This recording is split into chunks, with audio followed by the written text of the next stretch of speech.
Nous sommes lundi et je suis super heureuse de vous retrouver dans cette nouvelle semaine pour un nouveau numéro du Loft. J'espère que vous avez passé un agréable week-end et surtout que vous êtes très prudent, que vous respectez les consignes de sécurité et que dans votre famille, tout le monde se porte bien.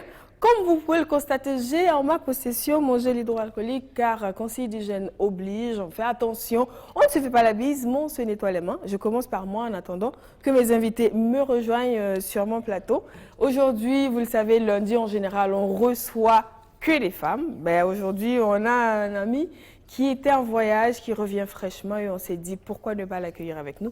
Mais avant, les dames d'abord. Aujourd'hui, moi j'ai envie de l'appeler la reine du digital ici au Burkina Faso. Elle est avec nous aujourd'hui. On parle spécifiquement de ce qui concerne la femme, Evelia Gad. Merci de me rejoindre. Attends, je tiens ça, je vais te mettre un petit pitch pour que tu sois toute propre, même si je sais que tu es déjà propre, consigne de sécurité. Je te ferai la bise volontiers. À distance. À distance. Et on reçoit également Dadim Boko, le plus charmant de nos cadreurs, de nos musiciens, de nos guitaristes, qui vient fraîchement du Massa en Côte d'Ivoire avec le coude. Pour toi, Dadim. Merci. Et je te fais la bise à distance. Entre-temps, j'ai le droit de vous donner de l'eau quand même. Un verre d'eau. Merci. Un verre d'eau. Et on s'assoit. Bienvenue dans le loft. En attendant que les autres nous rejoignent, parce qu'on ne sera pas que trois, on attend d'autres invités. Parce qu'aujourd'hui, le sujet qui nous réunit, c'est un sujet quand même assez entre dérisoire, un peu ironique, un peu sarcastique, mais surtout un sujet super sérieux qui a quand même fait bouger la toile pendant 2 semaines, peut-être plus. Et en ce moment, c'est en train de retomber lentement et sûrement, compte tenu de ces petits trucs invisibles qui nous fatiguent là. Effectivement. Donc, il est venu faire retomber un peu la fièvre et tout ça. On parle naturellement du coronavirus. On est de tout cœur avec tous ceux qui malheureusement ont été testés positifs. Et on prie pour qu'ils se remettent le plus rapidement possible. Et pour nous, naturellement, on prend les précautions, on est prudent parce qu'on ne sait jamais. Voilà, tout simplement. Toi, Evelia, comment ça va? Je vais bien. J'aimerais pas apeurer ce plateau, mais j'ai une petite grippe en début. Non, c'est une grippe normale. Normale. T'es genre juste enrhumé normal. Oui, chez moi, c'est un processus normal quand il y a un changement de climat. Donc, je dirais, je vais bien. D'accord, tant mieux. Je suis dans la même situation que toi, donc je pense que ça s'entend dans la voix aussi. Mais c'est normal, c'est le changement de saison qui nous fait ça, ne vous en faites pas. Dadi, ça va? Ouais, très bien. Alors, très Dadi, bien. par contre, qui vient de la Côte d'Ivoire. Ouais, je viens de la Côte d'Ivoire. Depuis un moment, j'étais là-bas. Et ça fait peur hein, quand on voyage. On voit, il y a des masques partout. Mais bon, et quand tu tousses aussi, peut-être qu'on peut croire que c'est normal, mais il faut aller voir. Hein. Non, nous, on a vérifié, c'est non. Enfin, j'ai vérifié, elle a vérifié. Donc Vous ça avez va. vérifié? Oui, donc t'inquiète pas pour ça. Ok, c'est bien. Donc t'inquiète pas pour ça. Et t'étais au Massa J'étais au Massa. avec une pièce de théâtre. Ouais, une pièce de théâtre. Comment ça qui Ta volonté soit kin. D'accord. Mise en scène par Aristide Tarnada. Et c'est une pièce qui a été écrite par un jeune Congolais, Senzo Anza, D'accord. qui relate un peu l'histoire de 2 jeunes filles dans une rue de Kinshasa. D'accord. Et du coup, t'es le musicien. Ouais, moi, je suis le musicien de la pièce. C'est vrai que moi, j'ai eu la chance de voir cette pièce. Je ne sais pas si Evelia a eu l'opportunité de la voir. En tout cas, c'est une très belle pièce, très vivante. Vraiment. Il y a beaucoup d'énergie sur scène, franchement, pour ce que j'ai vu. Je l'ai vu il y a quand même un petit bout de temps. C'était au Récréatral que je l'avais vu. Mais j'en garde un beau souvenir. Comment les gens ont reçu ça en Côte d'Ivoire? Au Massa, les gens ont beaucoup aimé. Ouais. La première représentation, il y avait beaucoup de professionnels qui sont venus parce que la pièce a été beaucoup annoncée par les directeurs même du festival qui disaient qu'il faudrait que la pièce se joue, Donc, les professionnels sont venus. Je crois que ça a été encore... on a eu encore d'autres propositions pour le faire tourner encore en Afrique. Donc, la valise n'est pas défaite. Non, même pas. Même pas. Vous êtes prêt à repartir tout de suite si on vous dit venez jouer au Togo, au Bénin, hors de l'Afrique, partout? Ouais, dès qu'il y a l'autorisation du vieux père, de Monsieur Sarré chez moi, je prends l'avion et puis je m'en vais. Du moment que tu nous ramènes, du moment que tu nous rends fiers là où tu es, je pense que normalement ça ne devrait pas poser problème. Et pour le public, c'était comment? C'était bien parce que nous ne jouons pas dans une salle, on joue dans la rue. dans une cité policière. Donc, on avait beaucoup de public, les enfants, les mamans du quartier, les vieilles personnes. Et comme la pièce se joue dans une rue, normalement, c'était vraiment bien, c'était bien accueilli. C'est une belle expérience avec Serge Henry, et le vieux de la pièce plutôt. Et puis, il y avait... C'était une belle expérience avec des policiers, des gendarmes qui sont venus nous voir. C'était intéressant. Et juste, toi, tu connais Kinshasa, non? Oui, je connais Kinshasa. Est-ce que j'oublie pas un peu Kinshasa parce que ça a subi quand même des Mais est-ce que tu as retrouvé Kinshasa dans la pièce un peu? Je t'explique quelque chose. Il y avait une fille qui jouait dans une autre pièce de théâtre qui a décidé de venir nous voir ce jour-là. Oui. Et c'est des gens qui viennent de Kinshasa.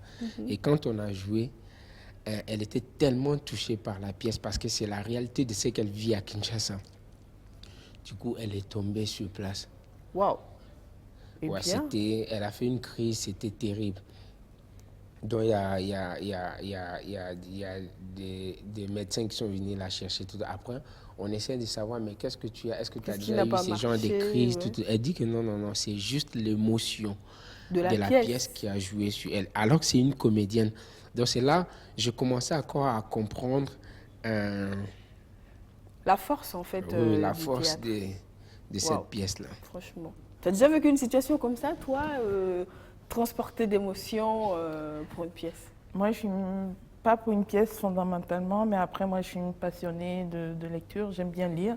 Et du coup, oui, au travers des écrits, je ressens un peu, je ne vais pas dire ce que l'auteur avait envie de dire, mais l'imagination voyage et au-delà des mots, on se sent un peu comme vivre ce que l'auteur relate et c'est assez fort. Et c'est vrai que ce sentiment est vraiment amplifié quand il y a une mise en scène, que ce soit dans un théâtre ou bien dans un film qu'on ressent. Oui, c'est surtout quand on a vécu parallèlement quelque chose de similaire. On a l'impression de vivre son histoire. Waouh, franchement, ça c'est une anecdote Il y a aussi le pays a été vraiment représenté, le Burkina Faso. Oui. Ouais, le Burkina a été vraiment représenté au Massa. Il y avait des super spectacles, Moussa Petit Sergent.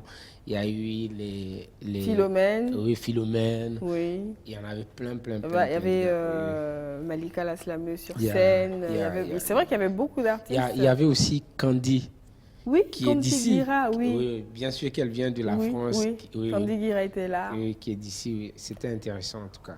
Finalement, je me demande pourquoi je n'étais pas au Massa, moi. Vraiment. En tout cas, on est content de vous avoir de retour en pleine forme. Mais les si. Mais les si, ça veut dire merci. C'est dans quelle langue? C'est merci, mais les si. C'est en africain. D'accord. Merci de m'apprendre cette langue. Un autre mot. Comment on dit de rien? De rien. Bah, merci, tu as dit mais les si. De rien, comment on dit? C'est pour savoir si c'est une langue qui existe. Ça, il faudrait que j'invente. Attends, Dadi, c'est une langue qui existe ou est-ce que tu viens de l'inventer? Non, c'est une langue inventée. Tu viens de l'inventer là tout de suite. Infinitif. Mais il faut que tu inventes les autres mots. Je peux inventer de rien. Vas-y, on attend que tu inventes de rien. Bafi. Merci beaucoup, Dadi. Alors, Révelia, elle lit beaucoup, mais elle est également très sur les ordinateurs. On va rappeler ce que tu fais à nos téléspectateurs. Alors, je vais dire que je suis un pur produit du digital. Alors, de base, j'ai une formation... Non, mais tu n'es pas virtuel. Non, je suis bien réelle. D'accord. De base, j'ai une formation en réseau et télécom. D'accord. Avec un master en gestion de projet. Après, j'ai très vite commencé dans le digital, dans le milieu associatif, où j'essayais de partager un peu mes connaissances avec les femmes, de leur montrer tout ce qui était outils Internet.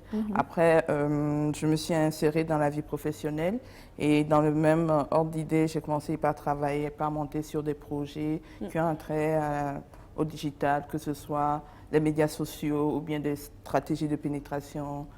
Voilà. un peu tout. Et les jeux, j'étais déjà passée pour ça. Bah oui, tu étais déjà venue, on avait parlé justement de l'univers des jeux. Et on s'était spécifiquement arrêté en fait sur les femmes dans l'univers du jeu. Du coup, moi, je suis particulièrement heureuse que tu sois là aujourd'hui par rapport au sujet que nous souhaitons aborder, que tu connais déjà. On va voir ce que Dadi en pense. Mais l'univers des jeux, pour ce qui est plus du côté conception, je ne pense pas qu'il y ait autant de femmes que ça. Si, non. Il y en a, mais elles sont pas autant que les hommes. Mais il y a vraiment de la diversité, du potentiel, et elles ne sont pas au devant de la scène. C'est ça. Il faut dire que même les jeux vidéo, c'est un univers qui est, je ne vais pas dire consacré aux hommes, mais beaucoup pensent que c'est plus les hommes qui jouent. On a énormément de femmes qui jouent. Moi, j'ai une console à la maison. Quand je rentre du boulot le soir, j'aime bien me mettre un jeu et jouer, soit à Mario Kart, soit des jeux de combat pour déstresser et tout. Mais en termes de conception également, on a beaucoup de femmes au niveau créatif. Parce que nous, les femmes, on a ces petites touches-là. Esthétique. Voilà, on a beaucoup, mais on a également des femmes qui font dans le développement. Ici au Burkina Faso, on a Zulfao Dankourma, qui est spécialiste de développement d'applications, qui fait partie de notre équipe et qui travaille, qui bosse dur aussi dans le cadre là. Bah, c'est super. C'est vrai que c'est rare de voir des filles jouer aux jeux. Hein. Nous, par exemple, nous jouons, mais dans des quartiers, il y a des endroits, des vidéos, comme des vidéoclubs où nous partons. Vous avez rendez-vous pour jouer. Où nous partons pour jouer aux jeux, mais il n'y a jamais des jeunes filles. Mais est-ce que vous accepteriez d'ailleurs qu'une fille vienne jouer avec vous? Ah, ça serait un peu bizarre en tout cas de voir une fille. Bah voilà, c'est vous en fait. C'est vous qui laisse ses activités pour être dans une salle de jeu où c'est rempli de Et c'est quoi ces activités à cette fille-là? Bon, ces activités... On y arrive petit à petit. Ouais, je sens que ça va être intéressant. C'est quoi ces activités-là? Les activités des filles, aller à l'école, pour ne pas dire arranger la maison. D'accord. Non, vas-y. Vas-y, termine. Tu vas te retrouver dans une salle où c'est plein de petits garçons. Je crois qu'on te dira peut-être, on risque de te dire que non, ta place n'est pas là. Il faut être à la maison ou bien être à l'école. Et voilà, merci beaucoup Dadi de nous envoyer sur notre sujet du jour. Parce que justement, effectivement, c'est un peu ça notre sujet. Je le disais tantôt, il y a un événement qui a un peu secoué la toile, on va dire plutôt du côté africain des réseaux sociaux, donc lancé par une journaliste ivoirienne, Traoré Mariam Bintou, j'espère que je ne me trompe pas sur le nom, donc qui a lancé ce hashtag-là, qui peut-être à la surprise de beaucoup a eu un grand succès quand même. Parce que entre sarcasme et dérision, quand même, elle a mis le doigt sur un certain nombre de stéréotypes qui entourent la femme africaine, bien que moderne, donc pour qui on a encore un certain nombre d'attentes. Et le fameux hashtag vraie femme africaine, je ne sais pas si Dadi en a entendu parler. Oui, j'ai vu, je crois que j'ai même vu. En étant à Abidjan, à l'hôtel, j'ai vu sur les informations, on passait la dame, là, une jolie dame. Ouais, elle est super jolie. Ouais. J'ai bien aimé sa beauté, mais maintenant... Mais son hashtag. Ouais, j'aime une vraie femme africaine, c'est ça, non? Ça parle d'une vraie femme. Ouais, c'est quoi une vraie femme? C'est quoi une vraie femme africaine pour toi, Dadi? Pour moi, une vraie femme africaine, c'est une femme qui ne se dépigmente pas. D'accord. C'est une femme qui a le feeling. Ok. Une vraie femme africaine, c'est une femme intelligente qui vit simplement, en tant qu'une africaine, qui participe dans le monde comme une africaine. C'est quoi comme une africaine? En fait, c'est ça. C'est quoi? Avec sa culture, sa façon d'être. Une vraie femme africaine, par exemple, ça ne lui gêne pas de manger à la main. D'accord. Hein? Dans un restaurant, tu n'as pas besoin de te forcer avec les couverts. Voilà. Si ça te prend, tu laves ta main parce que c'est comme ça que tu manges chez toi. En tant que femme africaine qui s'habille comme une africaine. Bon. Je ne sais pas, je ne peux pas définir vraiment une vraie femme africaine parce que pour moi... Par contre, là où je peux vraiment dire, pour moi, une vraie femme africaine, c'est une femme qui n'est pas complexée, qui se dépigmente pas, Là, tu es plus sur le teint, sur le voilà, sur naturel. le teint, qui reste elle-même, qui ne veut pas devenir comme une autre personne pour plaire ou bien... Non, une vraie femme africaine, c'est la femme africaine naturelle, quoi. Genre vous comme ça, là. Ouh! Je pense que toi, je t'apprends rien par rapport à ce hashtag-là. Mais comment tu l'as reçu la première fois que tu es tombée dessus? Qu'est-ce que tu as pensé? Qu'est-ce que ça t'a fait? Honnêtement, la première fois, je ne l'ai pas comprise. La première fois que j'ai vu, c'était sur Twitter. Et j'étais un peu choquée parce que je ne comprenais pas le sarcasme derrière. Je me suis dit, mais qu'est-ce qu'elle raconte celle-là? Et puis après, j'ai fait des recherches parce que je la suis. Ça t'a intrigué un peu? Oui, ça m'a intriguée. Donc j'ai commencé par voir, parce que ça a commencé par donner des trends. Ça sortait de plus en plus sur Twitter. Et j'ai compris qu'à la base, non, c'est les idées préconçues des gens que les femmes essayaient de montrer au monde en disant, OK, voilà ce qui est attendu de nous. Mais est-ce que réellement, la question n'est pas posée, mais en mode, si aujourd'hui je te dis que en tant que vraie femme africaine, je dois subir le processus d'accouchement sans prendre de péridurale, en restant stoïque, sans crier et tout. Est-ce que c'est réellement ta perception de être une vraie femme africaine? Et je trouve ça vraiment super parce que tout à l'heure, quand tu disais ta conception de vraie femme africaine, je pense que tout homme et toute femme issue de ce continent peut dire une vraie femme africaine pour moi doit être comme si... doit être comme ça. Mais derrière tout, derrière ce hashtag-là, il faut se dire, parfois, les femmes africaines en ont gros sur le cœur. Parce qu'il y a ce que la société africaine nous impose, nous oblige à faire, et il y a les réalités derrière. Ça ne sert pas de rester sous des sourires de face, et derrière... Et puis souffrir derrière. T'as lancé, t'as fait un hashtag ou pas? Oui, j'en ai fait. T'as dit quoi? Je crois que je suis partie un peu de manière banale. J'ai dit une vraie femme africaine porte des pagnes, du pagne de jour comme de nuit. Ouais. Du coup, c'est-à-dire que toi, là, t'es pas une vraie femme africaine. Ah non. T'as porté un pantalon, t'as des escarpins, t'as pas de foulard, t'es sûre que t'es une vraie femme africaine? Je suis sûre que si tu cherches bien, il y a des hommes, quand ils vont me voir, ils vont dire non, mais ça, c'est pas une vraie femme africaine. Ah ouais. Ouais. Et justement, à côté de... c'est vrai que moi aussi, j'ai balancé un petit hashtag. Les hommes peuvent le faire aussi. Les hommes peuvent faire quoi? Le hashtag? Oui. Si vous voulez.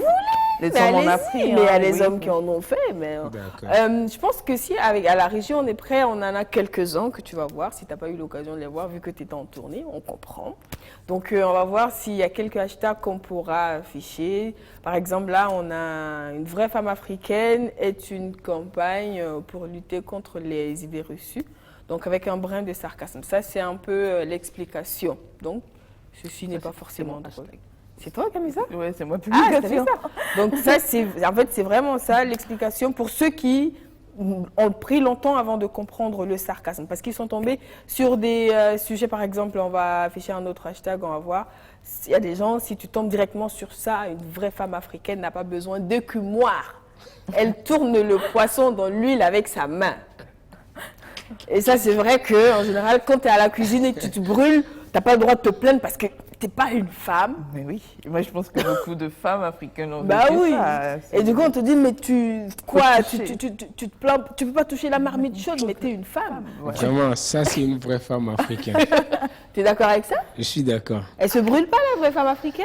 Même quand elle se brûle, ça ne fait rien. Elle dit pas que ça me brûle. Non, mais elle a mal ou pas? Elle est tranquille.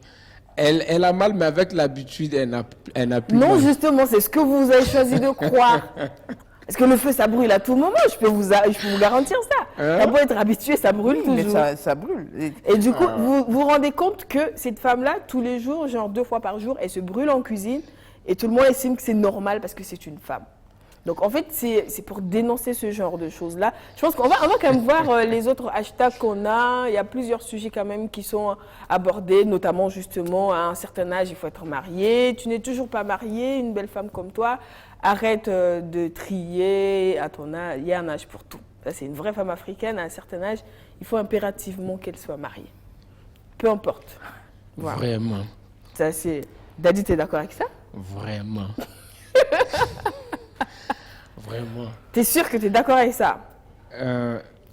Et une fois dans le mariage... Je suis d'accord, mais j'accepte aussi que le mariage n'est pas obligatoire.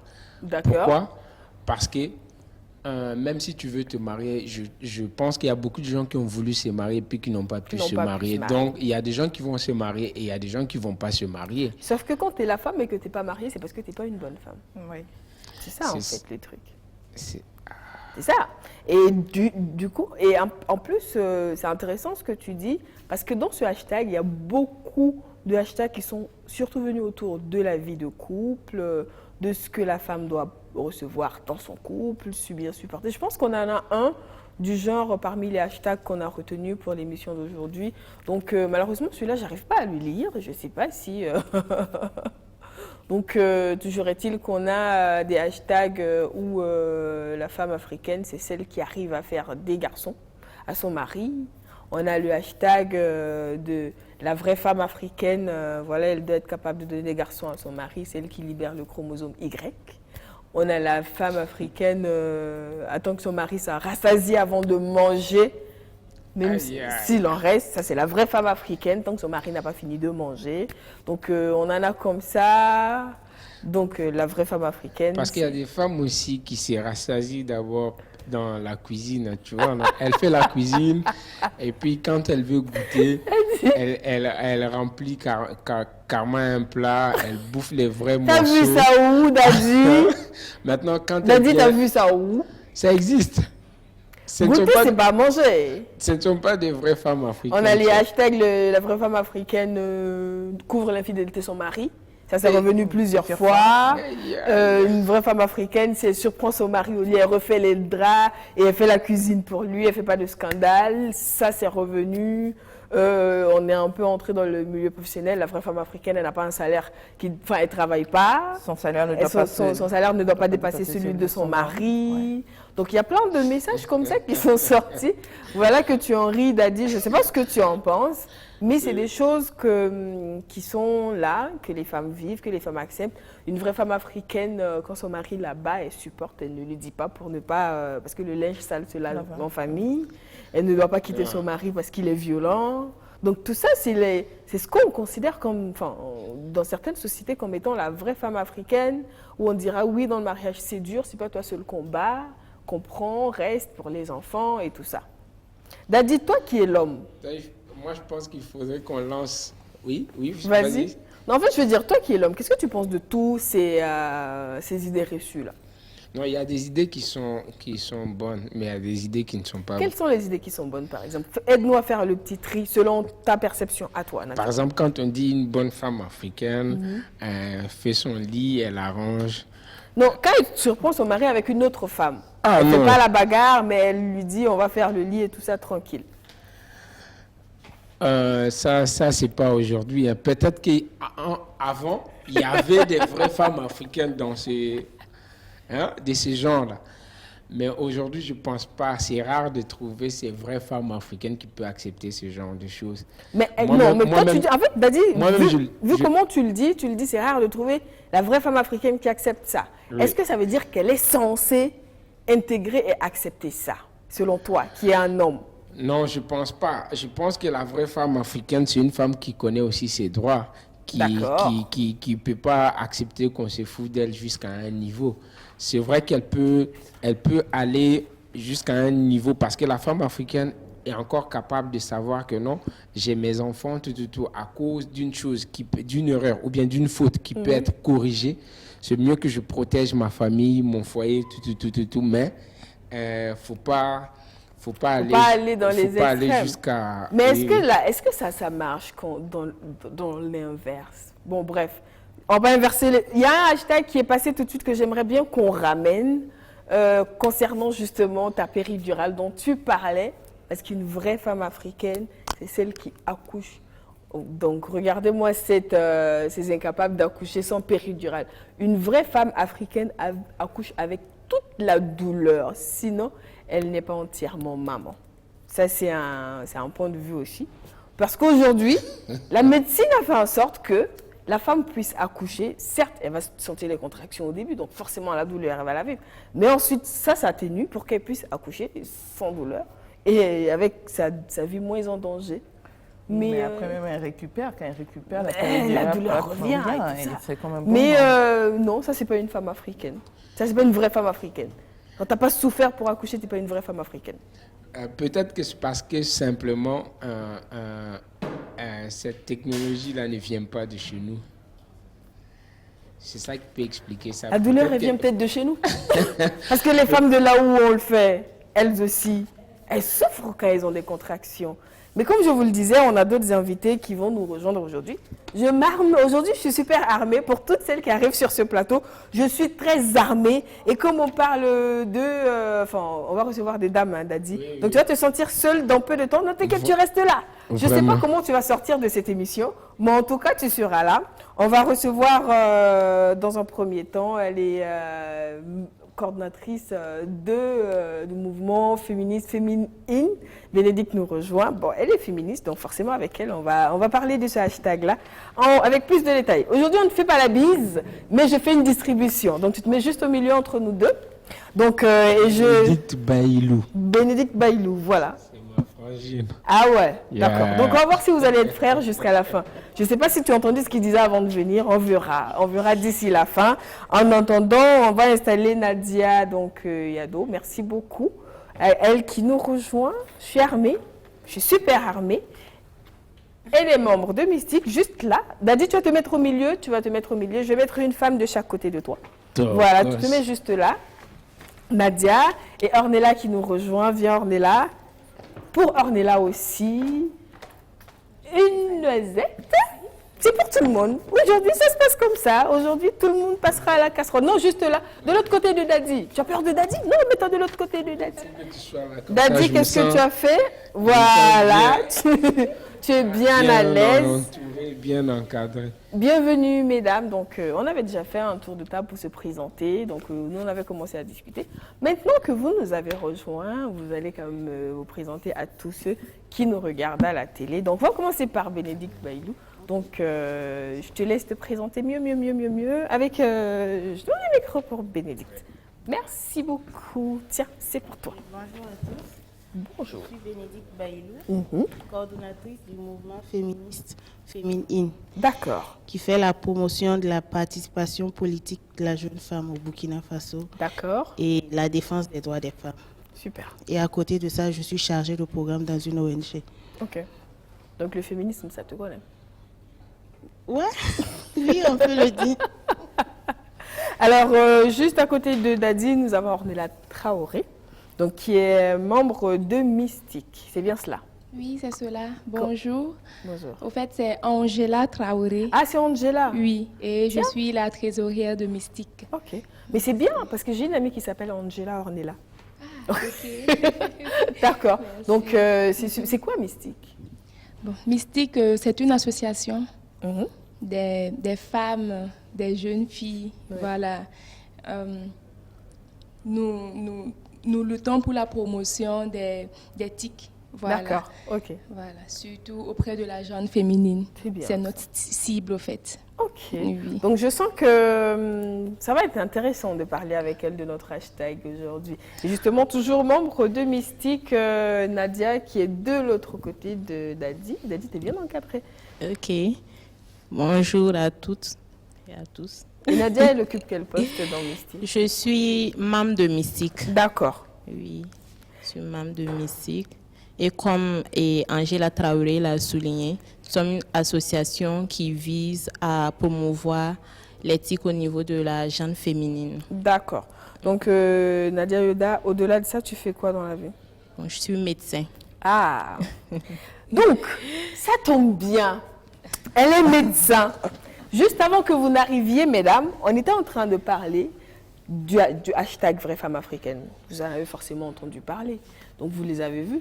Déjà, comment tu as reçu ce hashtag-là, Bénédicte? J'étais contente de l'initiative que... La première fois que tu l'as vu, comment tu as réagi? Est-ce que tu as immédiatement compris? Est-ce que tu... Oui, j'ai compris. Parce que de toutes les façons, le féminisme africain se base beaucoup sur l'ironie et le sarcasme pour faire passer ces messages. Donc moi, j'avais déjà compris. Et tu étais contente? Oui, j'étais contente et je me suis lancée également. Comme c'était à l'initiative d'une jeune sœur ivoirienne, on a un petit groupe WhatsApp où on discute. Donc, nous toutes, nous avons entamé. Et tu as mis quoi comme hashtag, toi? Ton message, c'était quoi? C'était beaucoup plus sur le milieu rural. D'accord.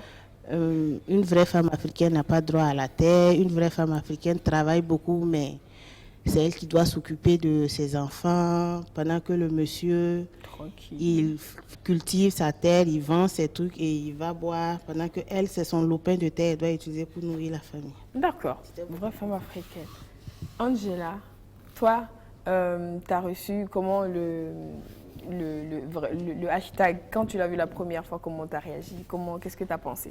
Bon, je vais dans le même sens. Hein. J'étais vraiment contente, voilà, et un peu soulagée. Parce que oui, effectivement, il faut dénoncer certains actes, voilà, d'injustice qui visent à brimer la femme et tout.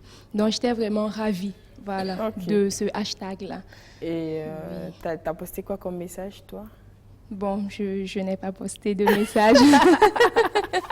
Tu as observé. Mais c'est lequel qui t'a le plus, qui a retenu ton attention? Mon attention? Ouais, c'est lui qui t'a le plus marqué parmi tous ces messages-là.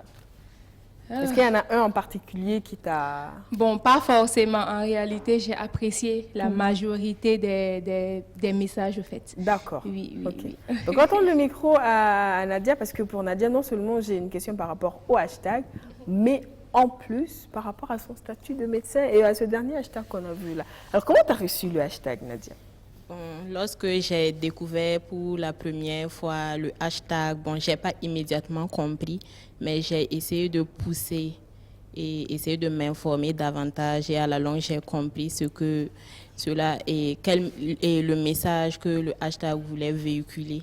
Et j'ai vraiment apprécié parce que je me suis rendu compte que de plus en plus, les femmes commencent à vouloir atteindre un certain degré de...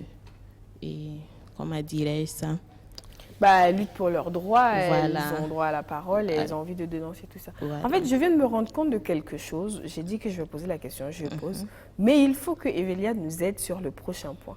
Depuis le début, on parle de hashtag. Je ne suis pas sûre que tout le monde sache ce que c'est qu'un hashtag. Est-ce que tu peux nous aider sur ce point-là avant qu'on avance? Là, un micro. En fait, un hashtag, c'est un mot-clé qu'on va utiliser pour recouper les discussions autour d'une thématique. Oui. Et ça a démarré, si je m'abuse, sur Twitter pour ramener tout le monde sur une conversation, c'est-à-dire donner son point de vue, mais tout en regroupant ça au travers d'un mot, à travers un mot. Donc voilà, comme ça, ce phénomène a grandi et que maintenant, quand on a des discussions pointues dans un domaine ou sur un sujet bien précis, on met le hashtag. Et les hashtags, au-delà de ça, vous avez des hashtags pour les différents pays. Ce qui permet que si aujourd'hui on veut faire une recherche sur le Burkina Faso, on va chercher le hashtag Liwili. Liwili, oui. D'accord. Oui. Donc aujourd'hui, tu fais une recherche sur les réseaux sociaux, tu tapes vraie femme africaine même sans mettre le hashtag au début. Normalement, tu as les publications ou pas? Ça facilite, la recherche aussi. Oui, ça facilite la recherche. Toujours mettre le dièse. Le dièse au début. C'est le dièse au début. Le dièse plus le mot forme le hashtag. Ouais. Voilà, d'accord. Donc maintenant que ça, c'est, je pense, un peu plus clair, parce que c'est trop facile d'en parler sans forcément dire ce que c'est qu'un hashtag, je reviens à notre médecin. C'est vrai que je n'ai pas demandé à Angela ce qu'elle fait dans la vie en temps normal. Je suis étudiante en médecine. Ah, étudiante en médecine. D'accord. Non, ça va. C'est bon. Il faut que Nadia réponde à cette question. On a vu un hashtag qui dit que une vraie femme africaine, c'est celle qui accouche avec toute la douleur, sans péridurale. Sinon, elle n'est pas une vraie maman. Et du coup, quelqu'un disait ici, c'est peut-être parce que ça ne vient pas de chez nous. Est-ce que la péridurale, déjà, on la pratique ici? Oui, la péridurale se pratique ici. D'accord. Et les femmes ont le droit? Oui, elles ont le droit. elles ont le droit de décider si oui ou non, et elles feront leur accouchement par péridurale ou pas. Qu'est-ce que la péridurale change fondamentalement dans le processus d'accouchement? Bon, au fait, l'accouchement déjà, bon, c'est un processus, et pendant l'accouchement, la femme éprouve vraiment, bon, puisque c'est quelque chose qui entraîne, bon, un changement au niveau, voilà, du corps, et pendant l'accouchement, la femme est amenée à éprouver beaucoup de douleurs, voilà, dues particulièrement aux contractions, à la sortie du bébé. Ah, quand même. Voilà. C'est quand même un bébé qui sort, quoi. Je ne sais pas si les hommes l'imaginent, mais c'est quand même un être vivant qui sort. Voilà, donc cela amène aussi, bon, c'est pas... Bon, c'est vrai que c'est un événement, un phénomène, bon, heureux, mais très douloureux. Voilà, c'est quand même douloureux. Et la douleur aussi varie d'une femme à l'autre. D'accord. Voilà, ce n'est pas la même intensité. Donc, bon, il y a certaines femmes qui souhaiteraient peut-être accueillir leur bébé, voilà, sans douleur. Voilà, sans douleur. En étant encore lucide quand le bébé sortira. Voilà. Et il y a celles qui décident, on va le faire normalement, à l'arrache, à l'ancienne, tranquille et tout ça. Subir tout le processus, voilà. Mais en fait, bon, c'est pas le sujet, mais je sais pas du coup si j'ai le droit de poser la question. Moi, je me suis dit, est-ce que, parce qu'on le sait, hein, l'accouchement, c'est une période très délicate dans la vie de la femme, où elle est vraiment entre la vie et la mort. Est-ce que la péridurale peut augmenter ses chances de survie ou pas? Ou ça change rien? Bon, la péridurale n'influence pas fondamentalement, voilà, le taux de mortalité lié à l'accouchement. Voilà. D'accord, ok. Moi, ça, c'est une question perso que je me suis toujours posée. Merci beaucoup. Du coup, en fait, une femme qui a une péridurale ou qui n'a pas une péridurale, elle va accoucher. Normalement, elle aura son bébé. C'est pas une autre femme qui viendra accoucher à sa place. On va sortir d'elle, tranquille. Elle l'a porté 9 mois. C'est pas une autre femme qui l'a porté. Elle va s'occuper du bébé après. Donc, je pense pas qu'elle soit moins une mère qu'une autre qui a accouché dans la douleur. Dadi, est-ce que j'ai tort? Vous n'avez pas tort, mais moi je pense que c'est juste le truc, c'est quoi? C'est pour diminuer la douleur, c'est ça? Mais ça n'enlève pas la douleur. Et ça reviendra après toutes les façons qu'on les une douleur, que ça soit plus douloureux ou bien moins douloureux, une douleur c'est une douleur. Donc c'est mieux d'accoucher comme une vraie femme africaine. Ah non, moi je suis pas d'accord. Vous imaginez faire sortir un individu de 16 cm ou je ne sais combien, de l'expulser de votre corps, la douleur que vous pouvez ressentir sans la péridurale. Mais il y a la douleur même avec ça. Mais elle a tenu la douleur. Enfin, moi, avoir mal au doigt. J'ai envie de dire, pourquoi du coup on prend des anti-inflammatoires ou des antidouleurs quand vous avez mal aux pieds, aux genoux, au dos, je ne sais pas quoi? Pourquoi vous prenez des médocs, vous les hommes? Moi, je sais pas. Soyez un vrai homme africain. Il faut qu'on lance le hashtag vrai homme africain. Il faudrait qu'on voit aussi ça, un hashtag vrai homme africain. Mais ça existe. Il existe le hashtag. Le hashtag vrai homme africain est sorti suite au hashtag vraie femme africaine parce que certains hommes également ne comprenaient pas à la base ce que c'était.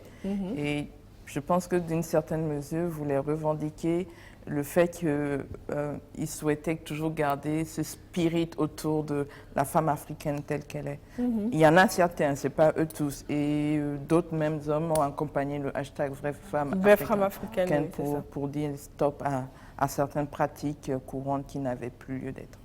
Mais c'est vrai que sur ce plateau, je pense que j'ai des femmes qui font l'unanimité sur le fait que le hashtag vraie femme africaine vient mettre le doigt sur un certain nombre de stéréotypes qu'on dénonce parce qu'on a envie que ça change et tout ça. Mais est-ce qu'il n'y a pas des femmes qui reçoivent différemment ce hashtag-là en se disant oui, c'est les filles qui sont allées à l'école là encore qui font ça, sinon nous on a vécu comme ça ne nous a pas tués. Les filles Pourquoi libres. faire des filles libres? C'est le mot de Dadi. Hein, Donc, est-ce qu'il n'y a pas des femmes qui ont mal reçu ça, qui se sont dit « Ah, encore les jeunes là ». Si. On a reçu beaucoup de de plaintes ou de contradictions par rapport à ce hashtag-là, qui disait que, comme toujours, les féministes exagèrent, la nouvelle génération exagère. Mais il faut juste être dans une posture d'explication. Parce que c'est comme Nadia qui a dit, elle n'a pas compris au départ. Il faut toujours expliquer aux gens pourquoi on fait la démarche. Donc, la plupart du temps, quand on explique, elle se rallie à la cause. D'accord, ok. Donc, quand même, moi, ce qui m'a... Enfin, je dirais pas choquée, mais ça m'a quand même surprise, c'est qu'il y a une certaine réalité que vivent beaucoup de femmes, enfin, individuellement, dans leur foyer. Elles le vivent, elles le ressentent, mais elles l'intègrent comme étant une norme. Et quand on voit ce hashtag, il y a plein de choses qui sortent. Et du coup, tu te rends compte que oui, les femmes, en fait, elles subissent véritablement à l'intérieur et elles n'osent pas parler. Ce qui fait que là, on va dire, c'est un gros coup quand même, c'est un gros coup de communication d'un point de vue du féminisme en Afrique. Et du coup, moi, j'ai envie de revenir justement sur cette question du féminisme-là. Est-ce que quand on parle féminisme en Afrique, on est bien vu, mesdames? Est-ce qu'on est bien vu? Est-ce qu'on est bien perçu? Est-ce qu'on est dans une société qui est prête à entendre parler de féminisme?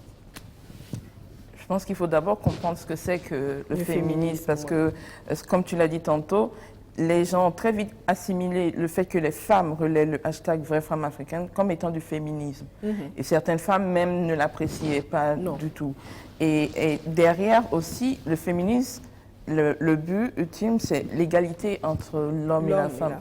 Et pour moi, paradoxalement, l'hashtag Vraies Femmes Africaines, c'est plutôt pour aider les femmes à se libérer, à parler. On n'est même pas en train de dénoncer, non, puisque le premier hashtag qu'on a vu aujourd'hui, où je reprenais pourquoi ce hashtag-là, c'est de dire de manière ironique un peu ce à quoi on fait face, mais en bas, j'ai dit, ce n'est pas drôle.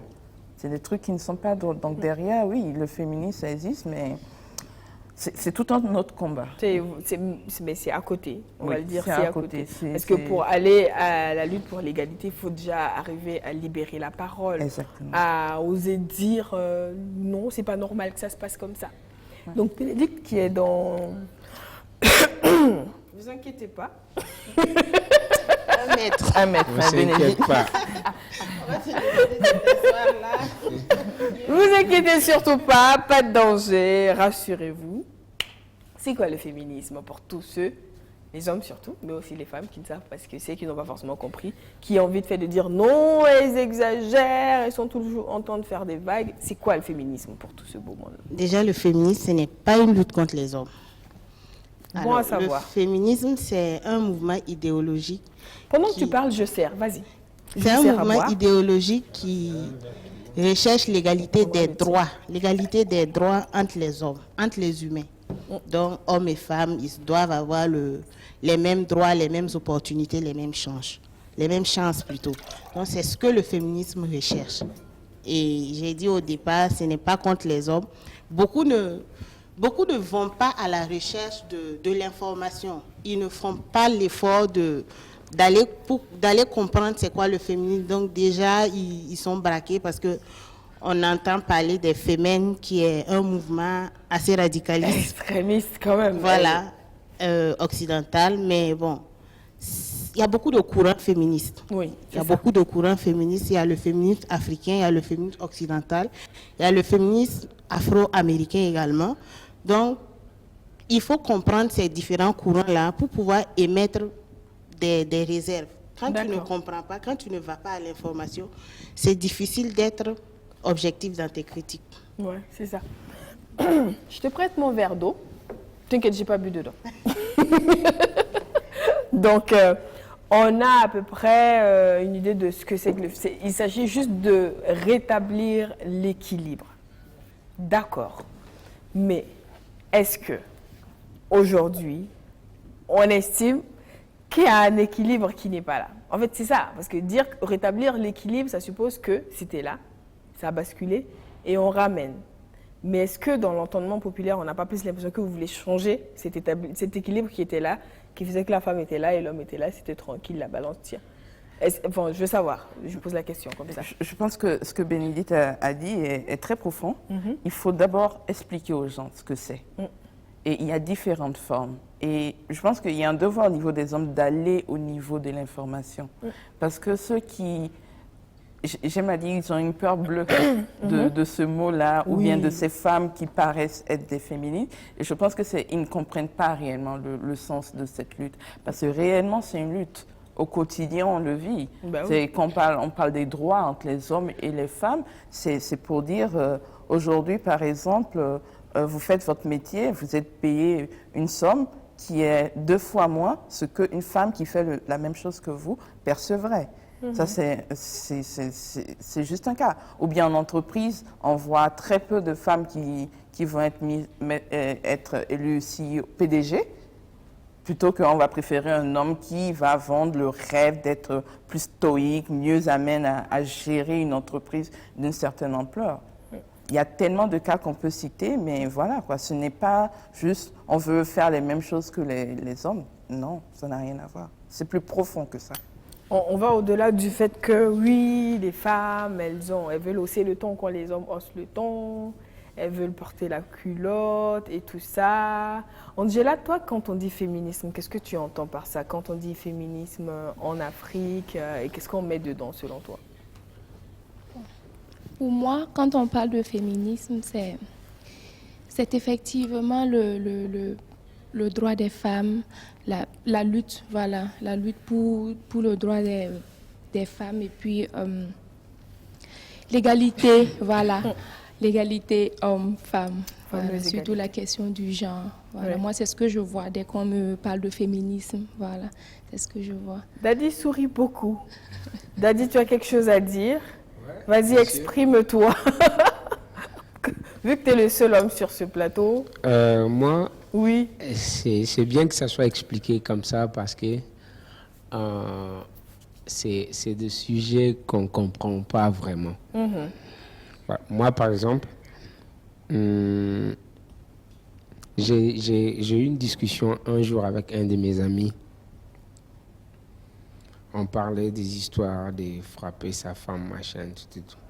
Donc moi, je disais à mon ami que si ça arrive au niveau où tu dois frapper ta femme, c'est mieux de la laisser partir chez elle. Mais mon gars m'a dit que non. Lui, par exemple, quand ils marient une femme, tu vas voir que non, la fille, c'est une fille de leur famille, de leur village, machin, tout. Donc, tu peux marier une femme, mais tu ne peux pas la laisser comme ça, parce qu'il y a des relations entre parents, tout, machin, tout. Donc, il dit, par exemple, moi, chez moi, il ne sait pas d'où je viens. Chez moi, peut-être, tu peux laisser une femme, c'est pas un problème. Mais lui, laisser une femme, c'est plus difficile que de frapper donc, sa femme. Donc, c'est plus facile pour lui? Oui, de corriger ça. Il appelle ça corriger, tout. Moi, il dit non, pour moi, si ça arrive à ce niveau, c'est mieux que tu la libères. Si ça arrive au niveau où tu dois la taper, voilà, c'est mieux que tu la laisses partir. Parce que ça veut dire que tu ne peux plus gérer. On ne peut plus discuter, on ne peut plus... Tout. Donc voilà un peu. Maintenant, il y a là où moi aussi souvent je ne comprends pas ce truc de féminisme, c'est quand on parle d'égalité. L'égalité dans des droits, tout machin, oui, d'accord. Mais il y a des choses, par exemple, nous tous on sait que non, un homme peut faire ça plus facilement qu'une femme. Tu vois, non? Exemple. Par exemple, quand elle parle d'être directrice, par exemple. PDG d'une entreprise, les hommes savent le faire mieux que les femmes? Non, les femmes savent le faire aussi. D'accord. Mais vu l'engagement, le poids comment on appelle, du travail, c'est-à-dire sur la personne, ça fait... Ça, même si on n'est pas d'accord avec ça, mais on accepte quand même que non, pour un homme, c'est encore plus léger à gérer.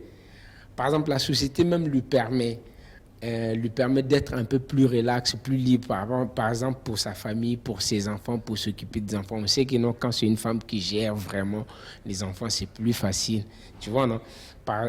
Pour un PDG, par exemple, qui va pour... le congé. Moi, je ne suis pas d'accord. Non, vas-y, t'inquiète. Je ne suis pas d'accord à 100% avec ça. Mais oui, on t'écoute. Voilà. Parce que je sens que Bénédicte a une réponse pour toi, mais elle t'écoute. Par exemple, c'est ta sœur, elle t'écoute. Pour un PDG qui va en congé de maternité 3 mois, bon, tu vois, Mais la société ne s'arrête pas de tourner. Oui, ça n'arrête pas de Il y a des tourner. PDG qui partent en mission 6 mois. Des hommes. Ah, je sais pas. Si. Mais, oui, mais ça fait quand même, quand toi-même tu n'es pas là, vu le poids de la responsabilité, ça peut jouer aussi sur certaines choses. C'est juste une idée. Je ne dis pas que non. Donc, mais on est d'accord qu'il y a des choses dont les hommes sont plus aptes. Hein, ça, ce n'est qu'un exemple. Tu as cité que j'ai PDG. pris. Oui, Est-ce que tu peux nous amener un deuxième exemple avant que les femmes ne te répondent? Par exemple, tout de suite là, si Oui. on doit soulever cette table-là, Oui. naturellement, dans la pensée, ici, chez nous, vous trouverez même vous-même que moi, je suis plus apte à pouvoir soulever ça. Donc, je ne vous laisserai pas faire ça. Oh, mais tu vois, là, on dirait que non, il faut être galant.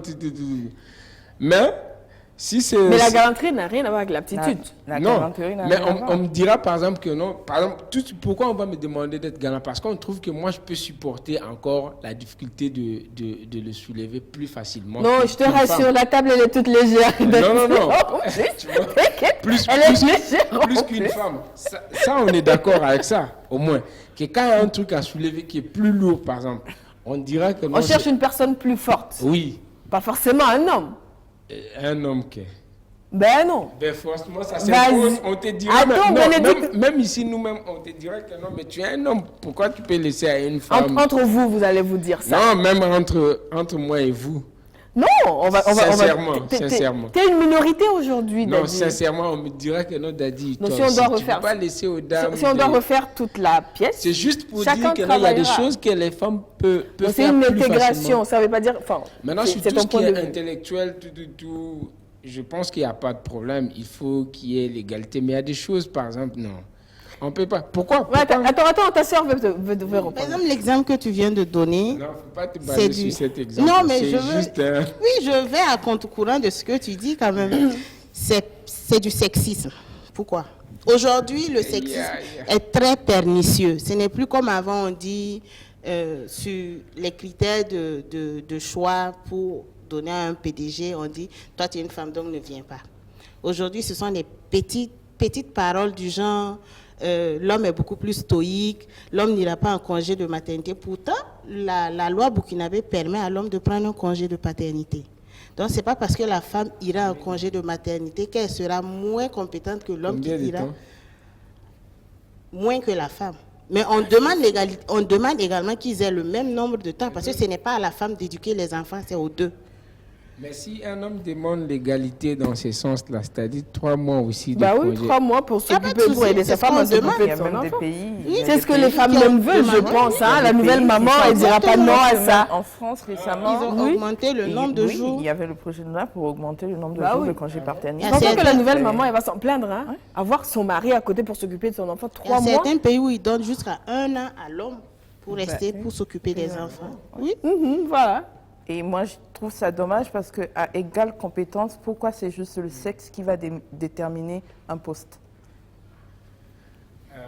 Bon, moi, c'est pourquoi j'ai dit qu'il ne faudrait pas qu'on s'attarde sur Non, ce non, qui mais est- c'est bien qu'on Bon. prenne le temps d'expliquer pour comprendre les choses.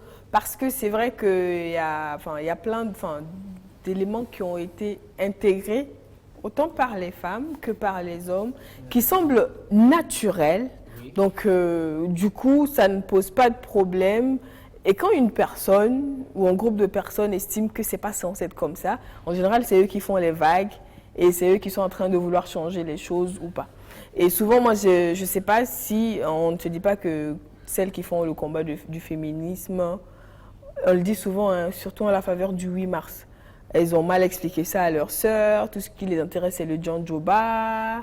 Elles veulent juste faire la fête comme les hommes, aller dans les maquis. On va les chasser de leur foyer parce qu'elles vont venir le lendemain matin et tout le tralala. Donc, on attend beaucoup de messages comme ça, surtout autour du 8 mars. Et il y en a même qui montent au créneau pour dire qu'il faut supprimer cette journée parce que ça fait que les femmes ne veulent plus obéir à leurs hommes à la maison et tout ça. Moi, j'estime que c'est toute cette catégorie de personnes qui n'a pas forcément compris la lutte derrière. Maintenant, comment on leur explique vraiment concrètement la chose? C'est toujours pas des campagnes, je dirais. Moi, par contre, je ne suis pas contre le fait d'organiser des fêtes autour du 8 mars. C'est un choix. Il y en a qui veulent porter les tenues, il y en a qui veulent aller s'amuser. C'est un choix. Comme il y en a qui sont beaucoup plus dans la réflexion. Moi, je suis de cette catégorie-là. Mais je ne vais pas invectiver celles qui ont décidé d'aller s'amuser. C'est un choix.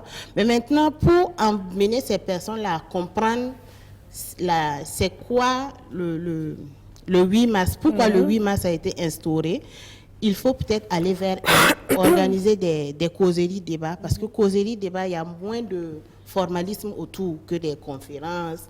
Voilà, il faut organiser des causeries débats, des thé-débats avec ces femmes-là. Aller dans leur milieu, ne pas forcément les faire venir dans le milieu dans lequel nous menons nos réflexions, mais aller dans leur milieu, aller les rejoindre, voilà, connaître leur réalité pour discuter avec elles. D'accord. C'est ce que je crois.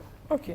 Donc, Evelia avait un mot à dire par rapport à ça. Oui, je voulais dire que moi, par exemple, dans mon pays, il n'y a pas de célébration du 8 mars.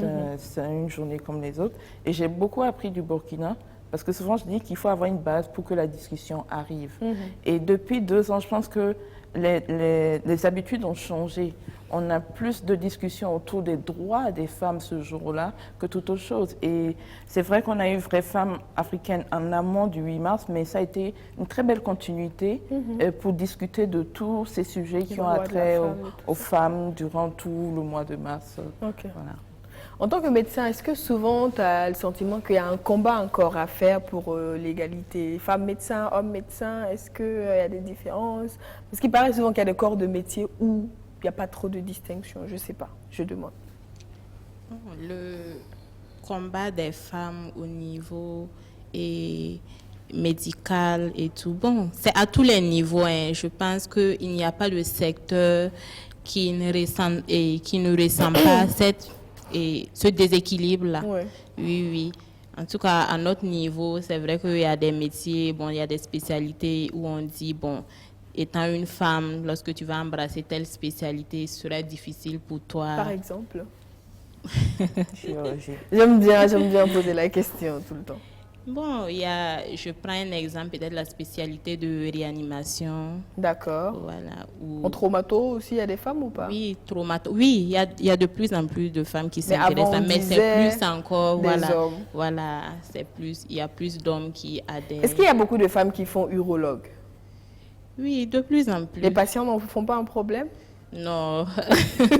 C'est vrai qu'il y a certains patients, bon, de prime abord, voilà, une femme. Je veux pas qu'une femme me voilà, il y a toujours ces cas-là. Mais à la longue, ils essayent de s'y faire, vu que, voilà, tu essayes de mettre en avant ta compétence et tout. Donc, dès que, voilà, tu montres aux patients que aussi tu maîtrises, voilà, ton métier et tout. Donc, la confiance s'installe. Tout est une question de confiance. C'est vrai que de prime abord, bon... On vous rappelle bien souvent que vous êtes des femmes.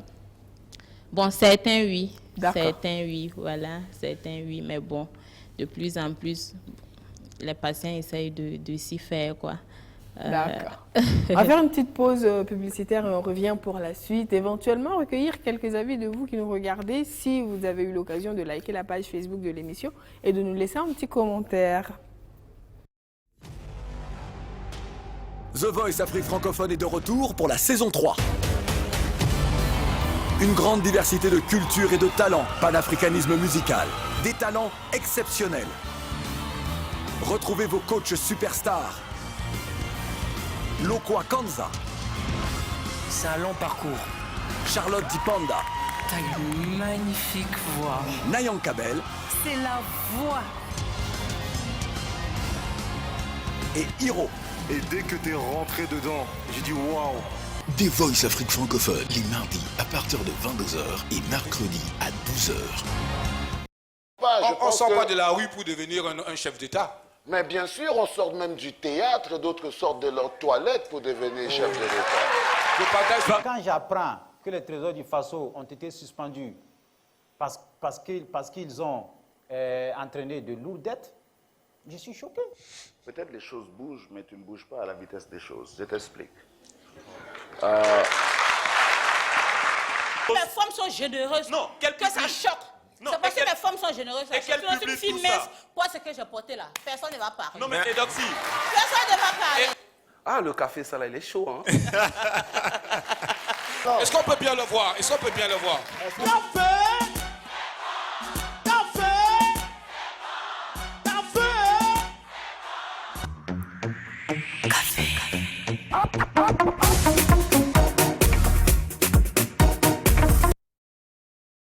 Et nous voilà de retour sur le plateau donc pour la suite de notre émission. C'était chaud de l'autre côté, c'était chaud ici aussi, mais vous n'avez pas vu, mais je vais essayer de ramener ça pour vous. Alors Daddy, pourquoi ça fait peur aux hommes le féminisme? Je pense pas que ça fait peur. Moi par exemple, ça peut pas me faire peur parce que moi j'ai des filles. D'accord. Voilà, j'aimerais que mes filles soient plus libres, que mes filles fassent ce qu'elles veulent faire. Voilà, maintenant, je crois, est-ce qu'il y a vraiment, il y a pas de texte qui interdit, qui dit que non, une femme ne peut pas faire ça, tant qu'il n'y a pas ça, je dirais aux femmes d'y aller. Tant que tu sens que tu peux être capable. Mais le truc, c'est qu'il n'y aura pas de texte, mais tu auras des attitudes pour te freiner. C'est ça, en fait. Oui. Toi, le père, tu encourageras ta fille. Mais quand elle sortira, la société lui dira, tu n'es qu'une fille. C'est ça, en fait. Ma fille dirait que je ne suis pas qu'une fille. C'est ce qu'il faut peut-être mettre dans la tête des enfants. Mais maintenant, il y a aussi, il ne faudrait pas oublier qu'il y a aussi, on ne peut pas tout vouloir bouger, tout changer. Comme quoi? Qu'est-ce qu'on ne peut pas changer?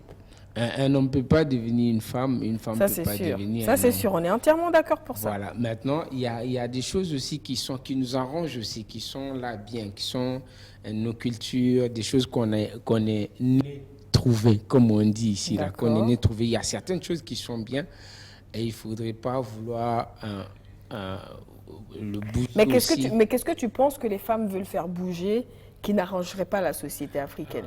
Est-ce que tu as quelque chose en tête comme ça pour nous dire? Moi, je pense que ça ne sert pas. Ce n'est pas un combat, ce n'est pas de la bagarre.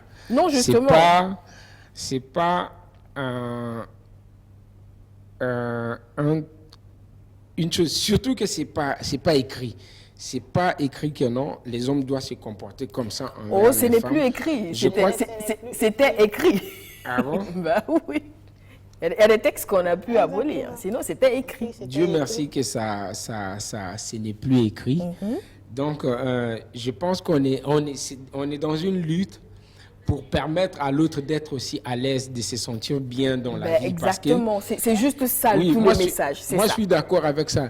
Mais il ne faut pas se défier, quoi. C'est-à-dire qu'il ne faudrait pas que les hommes cherchent à maintenir les femmes carrément dans un truc qui n'est pas bien. Quand moi, je me rends compte que non, telle attitude, tel comportement n'est pas bien, ça ne sert pas de continuer. Mais il ne faudrait pas que les femmes aussi cherchent à renverser certaines choses coûte que coûte parce qu'on est, tu vois, non, on est libre, on allait à l'école, on veut.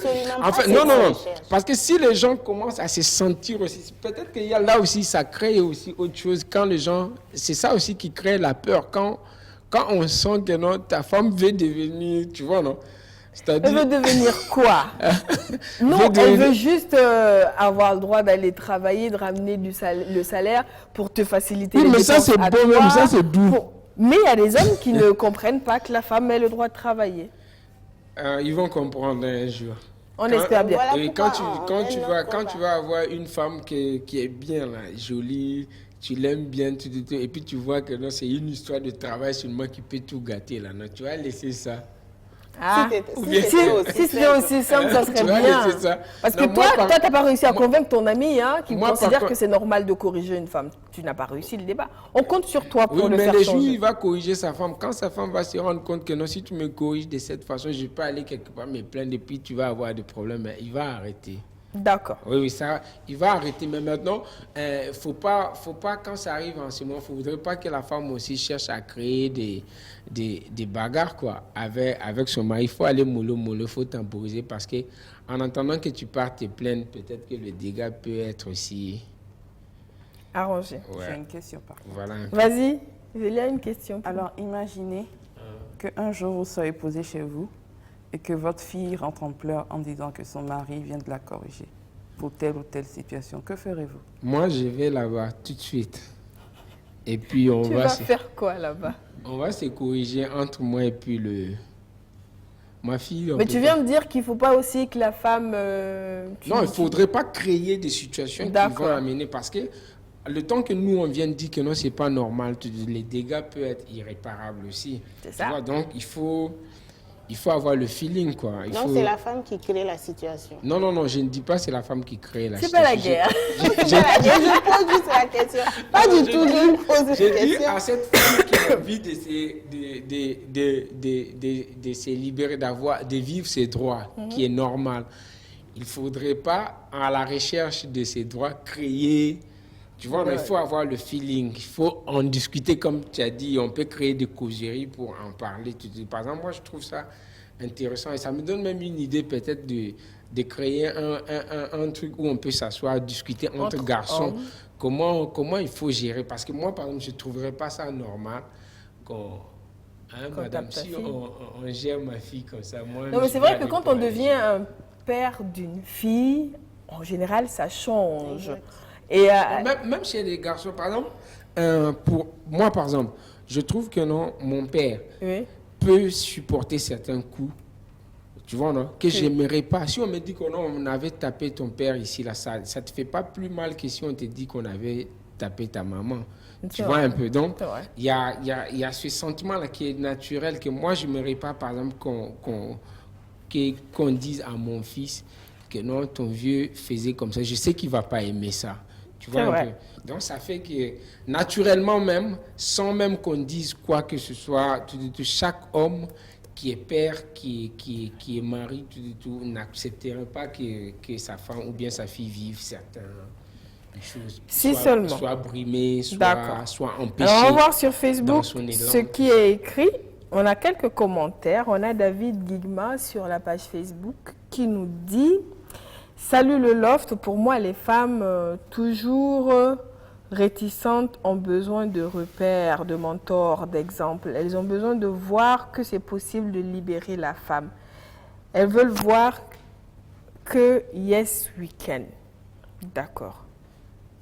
Alors, Kélos qui dit bonjour la team. Même si la conception de femme africaine semble être désuète de nos jours, je retiens que la femme africaine est celle qui se lève tôt pour se coucher tard, celle qui se soucie du bonheur de son époux, de ses enfants, une femme soumise, bref, une femme battante. Ouais, ça peut être sujet à débat, mais on va continuer à lire. C'est joli. C'est joli, ça, il a bien dit. Ça peut être sujet à débat, mais on avance.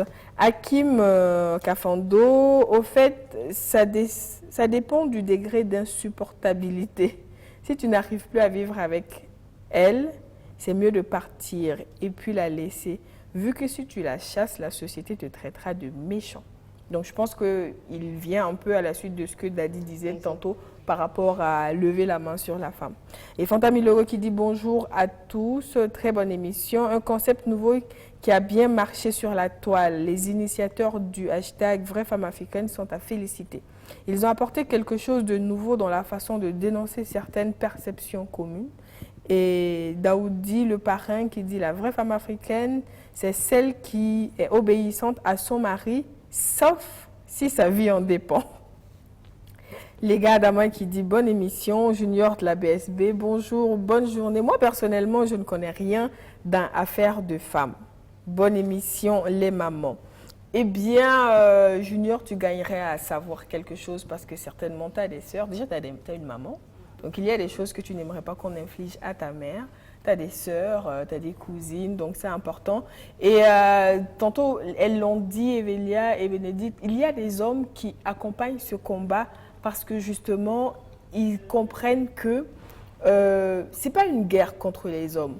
Et ma toute dernière question, je vais faire un petit tour de table avec ça, c'est est-ce que il ne faudrait pas faire une campagne pour rassurer les hommes quant au féminisme?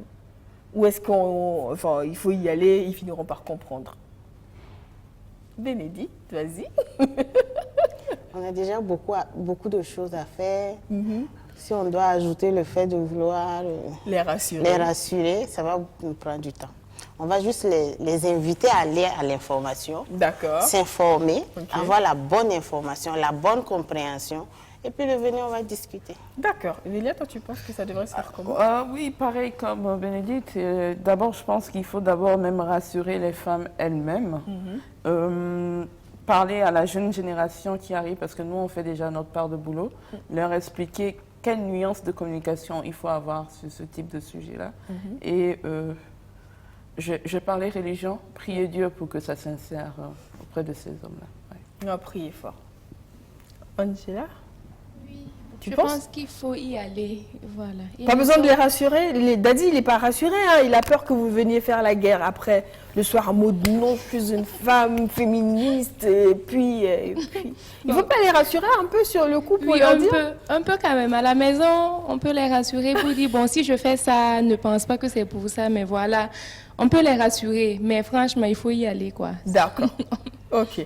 Donc, Nadia va répondre avant que je ne pose la même question à Daddy. Je pense qu'il faut essayer de rassurer les hommes afin qu'ils essayent de s'enlever de la tête l'idée de défiance qu'ont les femmes envers eux et qu'ils se disent que les femmes ne cherchent qu'une complémentarité. Voilà. Et du coup, c'est vrai que j'ai dit je vais poser la question à Daddy, mais avant de poser cette question à Daddy, moi j'ai envie de savoir, Daddy, en fait quand tu luttes toi pour, je sais pas, une meilleure condition au travail, pour avoir peut-être un meilleur salaire, ou pour que ton bailleur ne se lève pas un matin parce que c'est lui le propriétaire, il change tout, le loyer, tu ne peux plus rien faire. Quand tu luttes justement pour vivre dignement, est-ce que tu es dans la démarche de dire à l'autre, bon, c'est pas contre toi, mais moi aussi j'ai droit, ou tu y vas pour qu'il comprenne parce que quand même, il se rend compte que ce qu'il fait, c'est pas juste sur les bords. Bon, quand on lutte d'abord, tu es en train de lutter, c'est pour avoir... une meilleure vie. Oui, oui, pour avoir la lutte, quelle que soit la lutte, quand tu luttes, c'est pour... Quand tu luttes pour toi, c'est pour ton bien. Maintenant, ça peut avoir aussi d'autres aspects qui n'arrangent pas l'autre. Mais tu luttes d'abord pour toi. Et ça, c'est normal. C'est normal. Maintenant, je voudrais dire seulement, il faut rassurer. Vous avez quand même besoin d'être rassuré. Oui, il faut chacun doit rassurer son chacun. D'accord. Que c'est pas pour prendre ta place, parce que chacun a sa place dans cette vie-là. Tu vois, la façon dont les choses ont été faites, la façon dont les choses ont été créées. Si je veux parler de Dieu aussi, je dirais que non. Marie, aimez seulement vos femmes, et les femmes, soyez seulement soumises à vos maris. Et maintenant, la soumission là ne doit pas être interprétée d'une autre façon. Ça veut dire seulement respecter. J'aime bien, Daddy, que tu commences par Marie, aimez vos femmes, pour justement surfer sur cette vague de l'amour là. Est-ce qu'un homme qui aime sa femme lui tape dessus? Est-ce qu'un homme qui aime sa femme la séquestre? Est-ce qu'un homme qui aime sa femme prend du plaisir à la voir souffrir en accouchant? En fait, tu sens qu'elle est en train de partir, mais c'est une vraie femme africaine, elle doit souffrir, ou qui la trompe. Et en fait, c'est ça. Parce que dans l'amour, il y a tout ça qui doit être pris en compte. Est-ce que les hommes se rendent compte de la dimension quand on dit à l'homme d'aimer sa femme? Il y a certains qui se rendent compte, il y a certains qui ne se rendent pas compte aussi. C'est la vie. On espère que ceux qui ne se rendent pas compte vont se rendre compte. Il faudrait qu'ils se rendent compte parce que ça va améliorer la vie. Mais de toutes les façons, ce qui est bien, c'est qu'on a Daddy qui mène la lutte pour les femmes, pour ses filles. Donc on espère que tu vas plaider la cause des femmes, du droit de la femme auprès des autres hommes. Si, je suis d'accord pour tout ce que les femmes veulent. D'accord. Mais il faut rassurer les hommes parce que... Et puis je voudrais dire aux femmes aussi, ne cherchez pas à prendre la place des hommes. Hein? Ce n'est absolument voilà, pas parce que là, je vous rassure qu'ils ne vous laisseront pas prendre leur place. Ce n'est pas l'objectif. Restez serein. C'est pas l'objectif, rassurez-vous. Il y a quelque chose que les femmes Très rapidement, Daddy, parce il y a quelque chose que les femmes oublient. Je ne pense même pas que les femmes ont besoin de lutter. Hein. Non. Parce que les femmes même sont plus fortes que les hommes. Parce que les femmes peuvent supporter des choses que les hommes ne peuvent même pas supporter. Est-ce que justement, elles ne sont pas fatiguées de supporter ce qu'on pense qu'elles peuvent supporter? Non. En fait, c'est ça. Non, il faut peut-être que dans la position de l'homme, vous vous demandiez si celle qu'on pense qu'elle peut supporter ça, si elle en arrive à parler, peut-être qu'en fait, elle ne supporte pas en vrai. Non, elle supporte. Si elle ne supporte pas, ça va être autre chose. Les femmes on est déjà à la fin de cette émission, on ne peut pas commencer ce débat-là, Daddy. Mais quand même, c'est bien de se poser souvent la question. En tout cas, Evelia, merci beaucoup. Un dernier message peut-être pour toutes les vraies femmes africaines, les vrais hommes africains aussi. Soyez-vous, assumez-vous. Et j'ai juste un petit mot à dire. Vous serez étonnés de voir celles que vous définissez comme des féministes vivre au quotidien dans leur foyer. C'est des perles, c'est des femmes qui aiment leurs hommes et les hommes les rendent aussi. Donc il n'y a pas de fighting pour qui est le roi, qui est la reine, etc. Absolument. Bénédicte? Oui, moi j'ai quelque chose à dire. En fait, au Burkina ici, on souffre plus de la non-applicabilité des règles de droit qui existent. Les droits des femmes sont consacrés par tous nos textes. Mais le fait de ne pas les appliquer, c'est ce qui porte préjudice aux femmes. Donc aujourd'hui, le féminisme burkinabé, c'est beaucoup plus pour le respect des droits des femmes. Donc ce n'est absolument pas contre les hommes. Merci pour l'application des textes qui existent. Nadia? Ce que je pourrais ajouter, c'est que pour un monde meilleur, il faut que les femmes puissent occuper une place près des hommes. Voilà. Merci beaucoup, Nadia. Angela?